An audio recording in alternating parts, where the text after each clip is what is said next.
बात करते हैं सबसे पहले ज्ञान वापी विवाद की, जिस पर आज एक बड़ा फैसला आने वाला है। दरअसल व्यास जी के तहखाने में जो पूजा शुरू हुई है वो जारी रहेगी या इस पर रोक लगेगी, इस पर इलाहाबाद हाईकोर्ट फैसला सुनाएगा और इस पर पूरे देश की निगाहें टिकी हुई है।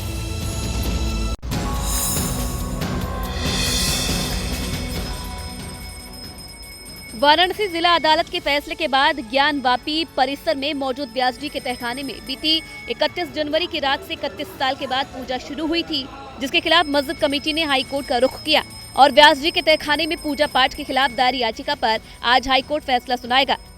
यही वजह है कि आज का दिन ज्ञान वापी विवाद में बहुत अहम साबित होने जा रहा है। जिला अदालत ने 31 जनवरी को व्यास जी के तहखाने में हिंदू पक्ष को पूजा करने का अधिकार दे दिया था और उसी 31 जनवरी की देर रात से पूजा शुरू हो गई थी।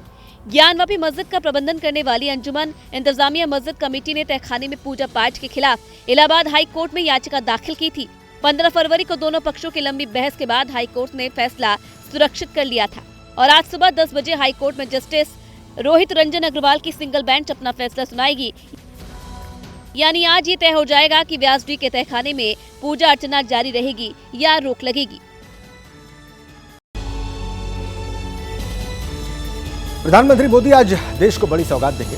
रेलवे को देश की लाइफलाइन कहा जाता है और इसी रेलवे को 41,000 करोड़ रुपए की परियोजनाओं की सौगात मिलेगी प्रधानमंत्री मोदी की ओर से और इस योजना के तहत ये 553 रेलवे स्टेशन का कायाकल्प होगा।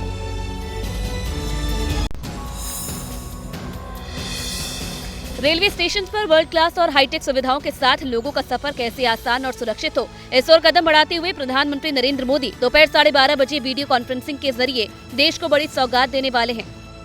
41,000 करोड़ रुपए से अधिक की करीब 2000 परियोजनाओं का शिलान्यास और उद्घाटन करेंगे। अमृत भारत स्टेशन योजना के तहत 27 राज्यों और केंद्र शासित प्रदेशों में 19,000 करोड़ रुपए से अधिक की लागत से 553 रेलवे स्टेशन के पुनर्विकास का शिलान्यास करेंगे। आधुनिक सेवाओं के कारण पर्यटन को बढ़ावा मिलेगा। स्टेशन के आसपास अच्छी व्यवस्थाएं होने से आर्थिक गतिविधियों को भी बढ़ावा मिलेगा। पीएम मोदी आज उत्तर प्रदेश की राजधानी लखनऊ में गोमती नगर रेलवे स्टेशन का उद्घाटन भी करेंगे, जिसका 385 करोड़ रुपए की लागत से पुनर्विकास किया गया है। करीब 21,520 करोड़ रुपए की लागत से देश में 1500 रोड, ओवर ब्रिज और अंडरपास का शिलान्यास और उद्घाटन करेंगे। प्रधानमंत्री नरेंद्र मोदी देश में रेलवे से जुड़ी 41,000 करोड़ की योजनाओं की सौगात देंगे। साथ ही अमित शाह आज दमन दीव में होंगे, जहां पर वो भी कई अहम सौगातें देने वाले हैं।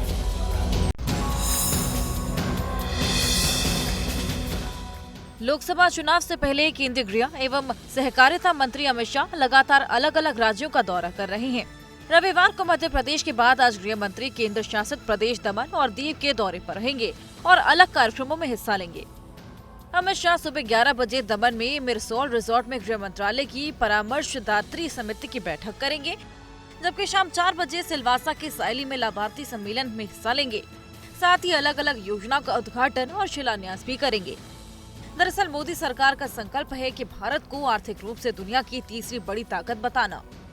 और मैं आपको विश्वास दिलाता हूँ मित्रों, ये मोदी जी की गारंटी है। तीसरा जनादेश दे दीजिए, देश दुनिया में तीसरे नंबर की अर्थव्यवस्था बन पाएगा। कोई देश को सुरक्षित करने का काम मोदी जी ने किया, भ्रष्टाचार को समाप्त करने का काम किया है। तो आने वाले लोकसभा चुनाव को जीतने के लिए बीजेपी ने संगठन स्तर पर पूरी ताकत लगा रखी है। इसी क्रम में प्रचार रथों को रवाना किया जाएगा और इनको हरी झंडी दिखाएंगे बीजेपी के राष्ट्रीय अध्यक्ष जेपी नड्डा और इन रथों के जरिए जो सरकार के काम हैं उनको जनता तक पहुंचाने का प्रयास होगा।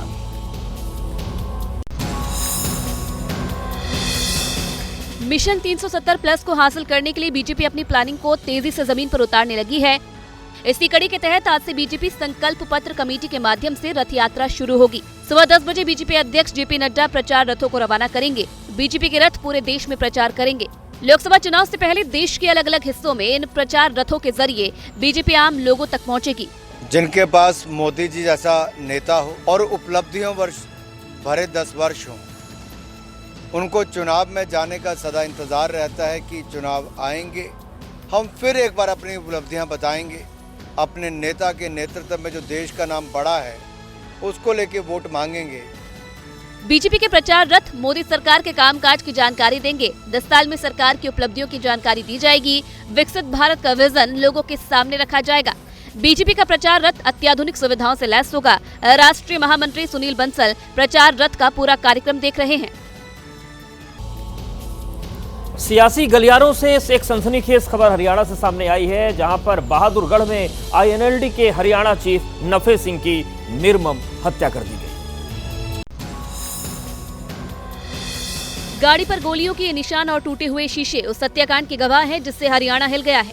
आईएनएलडी यानी इंडियन नेशनल लोक दल के प्रदेश अध्यक्ष और पूर्व विधायक नफे सिंह राठी की गाड़ी पर रविवार शाम बदमाशों ने ताबड़तोड़ गोलियां बरसाई। हमले में नफे सिंह राठी बुरी तरह से जख्मी हो गए। उन्हें फौरन अस्पताल ले जाया गया, जहां डॉक्टरों ने उन्हें मृत घोषित कर दिया। वारदात रविवार शाम करीब 5:30 बजे बराही फाटक की है। नफे सिंह अपने काफिले के साथ पहुंचे थे। फाटक बंद था। कार में सवार होकर आए हमलावरों ने इसी बात का फायदा उठाया। कई राउंड की फायरिंग की, जिसमें नफे सिंह और उनके एक सुरक्षा कर्मी की मौत हो गई। में बना लिए हैं अपनी और वो कार्रवाई में लगी हुई है। 4 हमलावरों का पता चला है। बाकी आगे भी अभी इसमें इन्वेस्टिगेशन जारी है, तो जो भी और भी होंगे तो उनको भी अरेस्ट किया। चौटाला परिवार के करीबी नफे सिंह राठी हरियाणा की राजनीति में बड़ा नाम थे। आईएनएलडी के प्रदेश अध्यक्ष थे। 2 बार विधायक भी रहे। 2 बार बहादुरगढ़ नगर परिषद के चेयरमैन रहे। Indian style wrestling association of India के प्रेसिडेंट भी रहे। एक बार रोहतक सीट से लोकसभा चुनाव भी लड़ा था। एक कद्दावर नेता की सरेआम हत्या से सवाल कानून व्यवस्था पर उठने लगे हैं और इसी बीच नफे सिंह राठी के बेटे ने एक बड़ा आरोप लगाया है। उनका यह कहना है कि उनके पिता को 6 महीने से खतरा था। मुख्यमंत्री से सुरक्षा की गुहार लगाई गई, फिर भी उनको कोई सिक्योरिटी नहीं दी गई।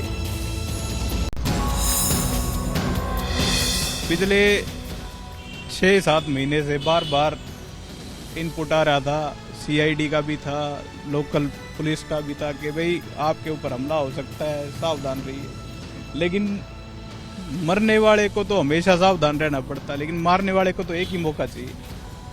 जो उनको वो मौका मिल गया और मैं अपने पिताजी को खो बैठा। मेरे पापा ने हर उस अधिकारी को जो ऊपर गद्दी में बैठ के हरियाणा को चलाने की बात करता है, हर उस अधिकारी को लिखित में अपनी सुरक्षा की मांग की थी, लेकिन हमारी सुरक्षा की जिम्मेदारी किसी ने नहीं ली। खुद कट्टर साहब से मेरे पिताजी दर्जनों बार मिले हैं। हर बार जब भी मिलते थे आके मुझे बताते थे कि बेटे इस बार कट्टर साहब ने कह दिया सुरक्षा मिलेगी, लेकिन नहीं। खोखले वादे, मेरे पिताजी को बलि चढ़वाने का उन्होंने काम किया।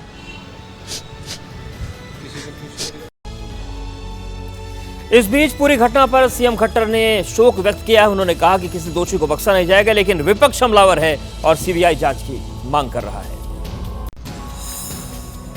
मैं इसके लिए पूर्ण रूप से सरकार को दोषी मानता हूं, मुख्यमंत्री को दोषी मानता हूं। हम मांग करेंगे कि इसकी जांच सीबीआई से हो, इसकी निष्पक्ष जांच हो। जो लोग दोषी है उनके खिलाफ तो कार्रवाई हो ही हो, उनको तो पकड़ा ही जाए। लेकिन जिन लोगों ने तो सुरक्षा देने में आनाकानी करी है, जिन लोगों ने कहीं सरकारी दबाव में आकर के अपनी जिम्मेवारी को नहीं समझा, उन लोगों के खिलाफ भी कार्रवाई हो। सवालों और सीबीआई जांच की मांग के बीच सीएम खट्टर का बयान सामने आया है। नफे सिंह राठी की हत्या पर दुख जताया और 2 टूक शब्दों में कहा कि इस मामले में शामिल एक भी दोषी को बख्शा नहीं जाएगा। बड़ी दुखद घटना है और नफे सिंह राठी मेरे साथ भी विधायक रहे हैं। मैंने सारे अधिकारियों से बात की है और उनको कहा कि भाई इस पर तुरंत कार्रवाई करें। एसटीएफ को भी हमने लगाया है। मुझे उम्मीद है पुलिस जल्दी कार्रवाई करेगी। आइए अब किसान आंदोलन की बात करते हैं। आज संयुक्त किसान मोर्चा के आह्वान पर किसान दिल्ली की ओर जो स्टेट हाईवेज और नेशनल हाईवेज जा रहे हैं उन पर ट्रैक्टर मार्च करेंगे, लेकिन ट्रैफिक को डिस्टर्ब किए बिना एक साइड में ट्रैक्टर लगाकर वो अपना विरोध जाहिर करेंगे।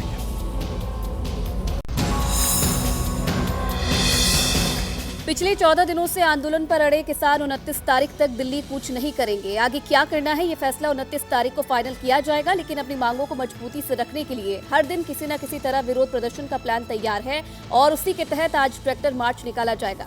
संयुक्त किसान मोर्चा आज दिल्ली जाने वाले नेशनल हाईवे और स्टेट हाईवे पर ट्रैक्टर मार्च निकालेगा। आज सुबह 11 बजे से शाम 4 बजे तक हाईवे की सर्विस या पार्किंग लेन पर ट्रैक्टर खड़ा कर किसान अपना विरोध जताएंगे। हालांकि संयुक्त किसान मोर्चा की तरफ से कहा गया है कि सड़कों को ब्लॉक या दिल्ली जाने की कोशिश नहीं की जाएगी। ट्रैक्टर को सड़क एक तरफ ही खड़ा किया जाएगा ताकि ट्रैफिक ब्लॉक न हो। किसान आज शंभू और खनौरी बॉर्डर पर WTO का पुतला भी जलाएंगे। इस बीच आंदोलन की आगे की रणनीति क्या होगी, इस पर भी लगातार काम हो रहा है। ये बर्बरतापूर्ण जो कायरतापूर्ण कार्रवाई जो किसानों के ऊपर केंद्र सरकार ने की है, हरियाणा सरकार ने की है, ये पूरा देश और दुनिया देख रही है।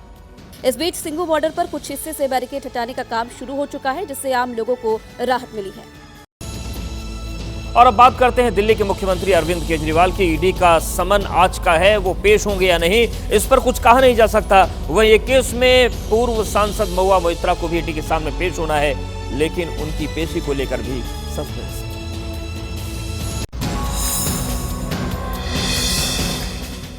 दिल्ली शराब घोटाले में ईडी ने मुख्यमंत्री अरविंद केजरीवाल को 7वां समन भेजकर आज पूछताछ के लिए बुलाया है। आज ईडी ने टीएमसी नेता महुआ मोइत्रा को भी तलब किया है। मामला FEMA उल्लंघन से जुड़ा है।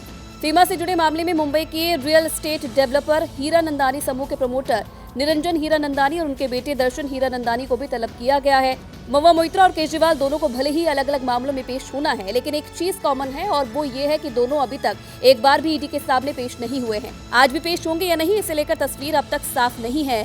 केजरीवाल को पहला समन पिछले साल 2 नवंबर को जारी हुआ था। उसके बाद 21 दिसंबर को दूसरा समन भेजा गया। इसी साल की शुरुआत में 3 जनवरी को तीसरा और उसके बाद 17 जनवरी को चौथा समन जारी हुआ। 2 फरवरी को 5वां, 14 फरवरी को 6वां और 22 फरवरी को 7वां समन भेजा गया।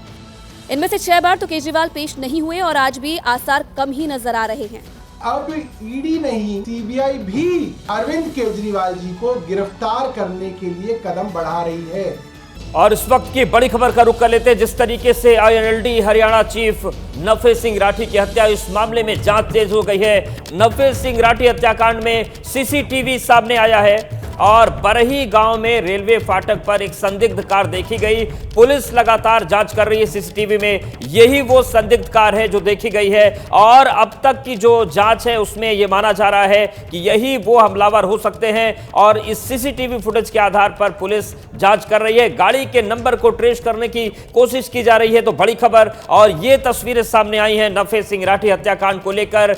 ये जो संदिग्ध कार है ये नजर आई है और बरही गांव में रेलवे फाटक पर यह संदिग्ध कार देखी गई। पुलिस इसी CCTV के आधार पर इस कार को ट्रेस करने की कोशिश कर रही है और अब तक जो जांच हो रही है उसमें यह आशंका जताई जा रही है कि ये जो कार है इसी कार का इस्तेमाल नफे सिंह राठी की हत्या में हुआ है। तो जांच तेज हो गई है, तमाम एंगल पर पुलिस जांच कर रही है और इस पूरे मामले पर मुख्यमंत्री ने भी कहा है कि दोषियों को बख्शा नहीं जाएगा। सियासत भी इस पर जमकर हो रही है, पॉलिटिकल प्रेशर भी है। नफे सिंह राठी हत्याकांड मामले में ये तस्वीरें सामने आई है, CCTV में संदिग्ध देखे गए हैं। वरुण हमारे साथ जुड़ गए हैं। वरुण, जिस तरीके से ये CCTV फुटेज सामने आई है, क्या इसी कार का इस्तेमाल हुआ है, ये आशंका पुलिस को है? किस तरीके से जांच आगे बढ़ रही है? देखिए, बिल्कुल अब तक की जांच में पुलिस के हाथ ये संदिग्ध कार का CCTV लगा है। जिस जगह ये वारदात हुई है वहीं पर ही 500 मीटर के दायरे में CCTV कैमरे में वो गाड़ी कैद हुई है जिसके अंदर ये बदमाश सवार थे जो चश्मदीद है। उनके बयानों से भी इस पुलिस को ये जानकारी मिली है कि इसी गाड़ी के अंदर बदमाश सवार थे। प्रोफेशनल किलर से जिस तरीके से इस पूरी किलिंग को अंजाम दिया है, बेहद सोफिस्टिकेटेड वेपन का इस्तेमाल किया गया। करीब 2 दर्जन से भी ज्यादा गोलियां ताबड़तोड़ गाड़ी पर बरसाई गई। फिलहाल अभी पुलिस अपनी जांच को आगे बढ़ा रही है, बदमाशों तक पहुंचने की कोशिश कर रही है जिससे पता चल सके कि कौन ये बदमाश थे, किसने इस वारदात को अंजाम दिलवाया है। पुलिस को ये भी लग रहा है कि कॉन्ट्रैक्ट किलिंग का ये मामला हो सकता है जिसमें किसी बड़े गैंगस्टर्स को कॉन्ट्रैक्ट दिया गया और उसके बाद इस वारदात को अंजाम दिया गया। बेहद प्रोफेशनल तरीके से वरुण आपका जानकारी और अपडेट्स को देने के लिए। तो पुलिस जांच पड़ताल कर रही है और ये CCTV जो सामने आया है इसके आधार पर संदिग्धों तक पहुंचने की कोशिश की जा रही है। तो ये तस्वीर है और इस पूरे मामले पर जिस तरीके से सवाल उठ रहे हैं उसके बाद पुलिस की ताबड़तोड़ जांच जारी है।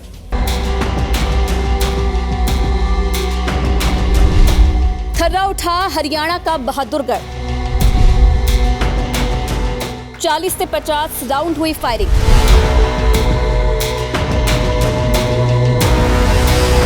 हमलावरों ने बरसाई ताबड़तोड़ गोलियां, नफे सिंह राठी की गोलियों से भूनकर हत्या। INLD प्रदेश अध्यक्ष हत्या से उठे सवाल।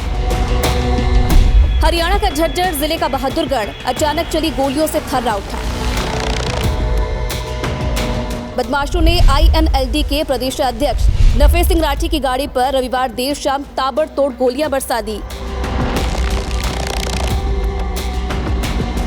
कार में आए हमलावरों ने नफे सिंह की गाड़ी को चारों तरफ से घेर लिया और उन पर अंधाधुंध फायरिंग की।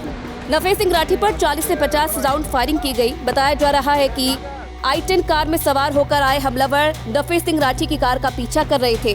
हमलावरों ने काफी देर तक उनकी कार की रेकी की और जब उनकी कार बहादुरगढ़ के बराही फाटक के पास पहुंची तो शूटर्स ने गोलियां चलानी शुरू कर दी। कम से कम 40 से 50 राउंड फायरिंग की गई, जिससे उनकी कार का शीशा भी चकनाचूर हो गया।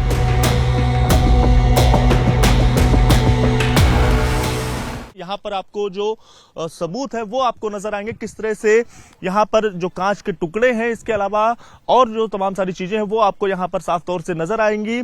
चूंकि जब यहाँ से नफे सिंह राठी का काफिला जब गुजर रहा था, तब ये जो फाटक अभी फिलहाल यहाँ पर खुला हुआ है वो उस समय बंद था। शाम के तकरीबन 5:30 बजे का समय था। अपनी फॉर्च्यूनर गाड़ी में सवार होकर नफे सिंह राठी यहाँ से गुजर रहे थे। बराही गांव से वो बहादुरगढ़ की ओर जा रहे थे।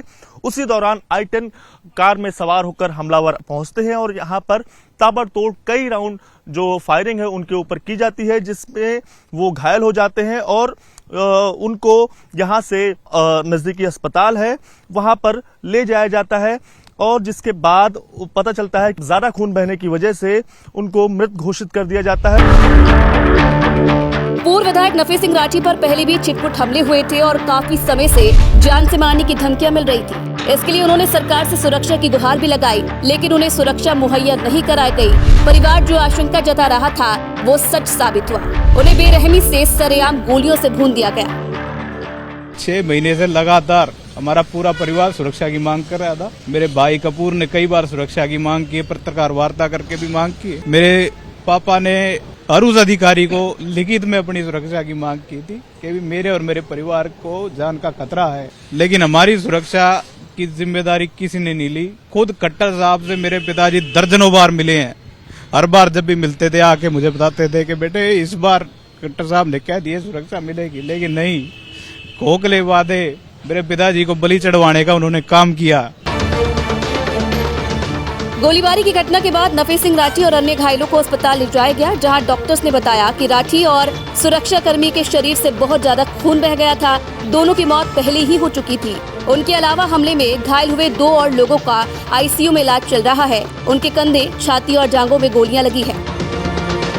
इसी हॉस्पिटल में घायल अवस्था में नेव सिंह राठी को यहाँ पर लाया गया था। ब्रह्म शक्ति संजीवनी हॉस्पिटल, इसी हॉस्पिटल में नेव सिंह और उनके साथी जो घायल हुए थे, जब ये फायरिंग हुई लगातार, तकरीबन शाम के 5:30 बजे का समय था, जब वो अपने काफिले के साथ बराही गांव से बहादुरगढ़ की ओर आ रहे थे, तभी कई राउंड जो फायरिंग उनकी गाड़ी पर होती है, जिसमें जो लोग उनके साथ थे वो घायल हो जाते हैं और घायल अवस्था में इस हॉस्पिटल में जब लाया गया तब डॉक्टर ने ब्रॉड डेथ उन्हें घोषित कर दिया गया।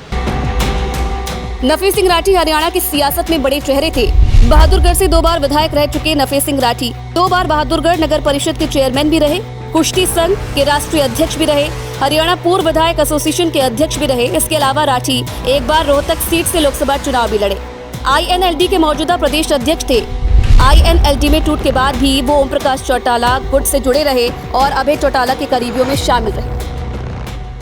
हम मांग करेंगे कि इसकी जांच CBI से हो, इसकी निष्पक्ष जांच हो। जो लोग दोषी है उनके खिलाफ तो कार्रवाई हो ही हो, उनको तो पकड़ा ही जाए। लेकिन जिन लोगों ने उनको सुरक्षा देने में आनाकानी करी है, जिन लोगों ने कहीं सरकारी दबाव में आकर के अपनी जिम्मेवारी को नहीं समझा, उन लोगों के खिलाफ भी कार्रवाई हो। इधर हरियाणा सरकार ने भरोसा दिया है कि नफे सिंह राठी की बेरहमी से की गई हत्या की जांच कराई जाएगी। बड़ी दुखद घटना है और नफे सिंह राठी मेरे साथ भी विधायक रहे हैं। मैंने सारे अधिकारियों से बात की है और उनको कहा कि भाई इस पर तुरंत कार्रवाई करें। नफी सिंह राठी की हत्या के बाद पुलिस प्रशासन पर भी सवाल उठने लगे हैं। कांग्रेस और आम आदमी पार्टी ने राज्य की कानून व्यवस्था पर सवाल उठाए हैं। बड़ा दुखद समाचार है, बड़ा दुखद घटना घटी है। मेरी उनके परिवार के साथ साथ परिवार पे यही प्रार्थना है, नुकसान जो हुआ उसका बर्दाश्त करने की शक्ति दे। और ये दर्शाता है कि प्रदेश में कानून व्यवस्था जो है बिल्कुल खत्म होगी, लचर हो गई है और उसका दिवाला पिट गया है। हरियाणा के अंदर कानून का राज खत्म हो गया, जंगल राज बन गया। नफी सिंह राठी जी की हत्या से बहुत दुखी, मैं उसके परिवार के इस दुख के साथ हूँ, परंतु मुझे क्रोध भी है कि इस प्रदेश के अंदर आज एक भी व्यक्ति सुरक्षित नहीं है। नफी सिंह राठी पर जब ताबड़तोड़ गोलियां बरसाई गई, वो उस वक्त अपनी कार में बैठे थे। हमलावरों ने जिस तरह उन पर गोलियां दागी, मानो वो हर हाल में उनकी मौत सुनिश्चित करना चाहते थे। हत्यारों ने पूरी योजना बनाकर वारदात को अंजाम दिया। पुलिस निजी रंजिश समेत हर एंगल से जांच में जुट गई है। शीघ्र से शीघ्र हम इनको ट्रेस करेंगे, जो भी इसमें हमला करने वाले हैं उनको। अभी तक जो आया है कि 4 हमलावरों का पता चला है, बाकी आगे भी अभी इसमें इन्वेस्टिगेशन जारी है, तो जो भी और भी होंगे तो उनको भी अरेस्ट किया जाएगा। इसमें जो भी इन्वॉल्व होगा उसको बख्शा नहीं जाएगा और हम जो भी अपनी कानूनी कार्रवाई बनती है वो करेंगे। जिन नफी सिंह राठी की सरेराह ताबड़तोड़ गोलियां मारकर हत्या कर दी गई, वो हरियाणा की सियासत के दिग्गज नेता थे। पहलवानी का शौक रखने वाले नफी सिंह राठी सियासत के दंगल में आज तक अपने प्रतिद्वंदी को पटखनी देते आए थे। लेकिन अब सवाल ये उठ रहा है कि अचानक ऐसा क्या हुआ कि कुछ हमलावरों ने उन्हें इस बेरहमी से मौत के घाट उतार दिया। क्या उनकी किसी से निजी रंजिश थी या सियासी विवाद में उनकी जान गई है? इसका जवाब हर कोई जानना चाहता है। अब आपको दिखाते हैं देश की तमाम बड़ी खबरें सिर्फ 2 मिनट में। पीएम मोदी आज भारत के सबसे बड़े कपड़ा कार्यक्रम भारत टैक्स 2024 का उद्घाटन करेंगे। कार्यक्रम में 100 देशों और 3000 से अधिक व्यापारी भागीदारी करेंगे। आज से शुरू होगा महाराष्ट्र विधानसभा का बजट सत्र। वित्त मंत्री अजीत पवार पेश करेंगे बजट। विपक्ष आज सदन में कर सकता है हंगामा। गृह मंत्री अमित शाह ने एमपी के छतरपुर में कांग्रेस पर बोला हमला। कहा इन्होंने सनातन धर्म का अपमान किया। कांग्रेस का मतलब भ्रष्टाचार और भ्रष्टाचार का मतलब कांग्रेस। टीएमसी सांसद अभिषेक बनर्जी ने बीजेपी पर बोला हमला। कहा चुनाव के वक्त प्रदेश में बीजेपी होती है सक्रिय। अभिषेक बनर्जी ने बीजेपी को टीएमसी के गढ़ में जनता को जुटाने की चुनौती दी। बिहार के पूर्व सीएम जीतन राम मांझी ने तेजस्वी पर लगाया आरोप। कहा अधिकारियों से पैसा लेकर तेजस्वी ने भरी जेब। बड़े पैमाने पर पैसा लेकर ट्रांसफर पोस्टिंग करना चाहते थे तेजस्वी। राजस्थान के सीएम भजनलाल शर्मा ने कांग्रेस पर लगाया आरोप। कहा कांग्रेस को सिर्फ एक परिवार की चिंता। बीजेपी जनता के बीच जाकर सुनती है समस्या। बीजेपी को जनता की फिक्र। राजस्थान के शिक्षा मंत्री मदन दिलावर का बयान। कहा स्कूलों को लव जिहाद का अड्डा नहीं बनने देंगे। धर्मांतरण का षड्यंत्र रचने वालों के खिलाफ सख्त कार्रवाई होगी। कानपुर डिफेंस कॉरिडोर में अडानी समूह की डिफेंस इकाई तैयार। 200 हेक्टेयर में बनी डिफेंस फैक्ट्री का सीएम योगी उद्घाटन करेंगे। दोपहर 2 बजे कार्यक्रम होगा। एमपी के भोपाल में पटवारी प्रवेश परीक्षा को लेकर एनएसयूआई कार्यकर्ताओं ने निकाली टॉर्च रैली। प्रदेश सरकार के खिलाफ भ्रष्टाचार और बेरोजगारी के लिए हल्ला बोल किया। मानहानि केस में केजरीवाल से जुड़ी याचिका पर सुप्रीम कोर्ट में सुनवाई। 2018 में एक यूट्यूबर के वीडियो को केजरीवाल ने रिपोस्ट किया था। हाईकोर्ट के फैसले के खिलाफ सुप्रीम कोर्ट पहुंचे थे केजरीवाल।